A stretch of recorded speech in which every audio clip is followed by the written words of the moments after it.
औज़ुबिल्लाहि मिनश्शैतानिर्रजीम बिस्मिल्लाहिर्रहमानिर्रहीम।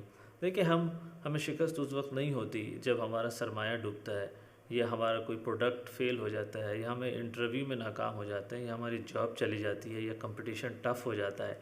देखिए हमें शिकस्त उस वक़्त होती है जब हम हार मानते हैं, जब हम अपने दिमाग को ये मैसेज देते हैं कि हम हार चुके हैं।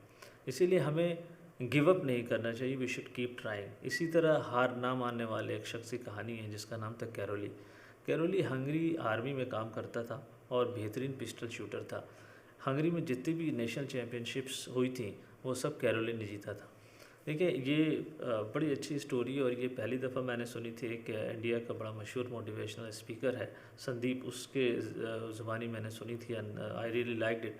तो कैरोली बेहतरीन पिस्टल शूटर था और चूँकि उसने सारी नेशनल चैम्पियनशिप जीती थी, उसका जो टारगेट था वो 1940 के ओलंपिक्स जीतना। लेकिन 1938 में हंगरी आर्मी की एक ट्रेनिंग कैंप हुई जिसमें कैरोली ने हिस्सा लिया और उसमें एक बदकिस्मती से खौफनाक हादसा पेश आया और कैरोली के राइट हैंड में एक हैंड ग्रेनेड फट गया। कैरोली की जान तो बच गई लेकिन उसका राइट हैंड ज़ाया हो गया, जो उसके लिए सब कुछ था।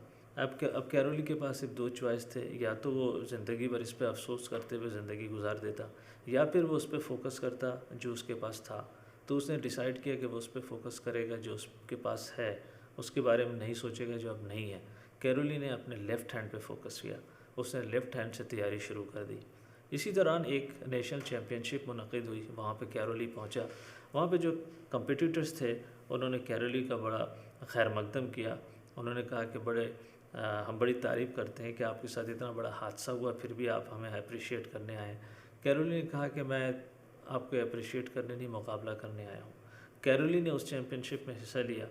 कैरोली मुकाबला कर रहा था अपने ओनली हैंड से, लेफ़्ट हैंड से, जिससे कभी उसने कलम भी नहीं उठाया था और बाकी लोग अपने बेस्ट हैंड यानी राइट हैंड से मुकाबला कर रहे थे।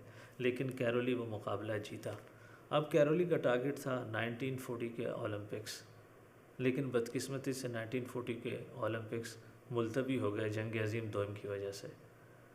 कैरोली हौसला नहीं हारा, ही केप्ट ट्राइंग, वो प्रैक्टिस करता रहा और 1944 के ओलंपिक्स का टाइम आया। 1944 के ओलंपिक्स भी मुलतवी हो गए जंग अज़ीम दोम की वजह से, but Caroli was still hopeful. अब वो उसका टारगेट था 1948 के ओलंपिक्स। 1948 के ओलंपिक्स का टाइम आया, उसने हिस्सा लिया। अब कैरोली 38 ईयर्स का हो चुका था। 1938 में उसकी उम्र 28 साल थी। दूसरे जो एथलीट थे वो रिलेटिवली काफ़ी यंग थे। बाकी सारे जो एथलीट थे वो राइट हैंड से मुकाबला कर रहे थे, कैरोली अपने बाएं हाथ दी ओनली हैंड से मुकाबला कर रहा था। लेकिन कैरोली ने दुनिया को हैरान कर दिया। कैरोली 1948 के ओलंपिक्स जीतने में कामयाब हो गया, वो गोल्ड जीत चुका था। लेकिन कैरोली यहाँ पे नहीं रुका, उसका नेक्स्ट टारगेट था 1952 के ओलंपिक्स। उसने 1952 के ओलंपिक्स में भी हिस्सा लिया और 1952 में भी ओलंपिक्स पिस्टल शूटिंग का ओलंपिक्स गोल्ड कैरोली ने ही जीता। और इस दुनिया की तारीख में पहली दफ़ा हुआ किसी शख्स ने पिस्टल शूटिंग के अंदर लगातार 2 दफ़ा गोल्ड जीता हो।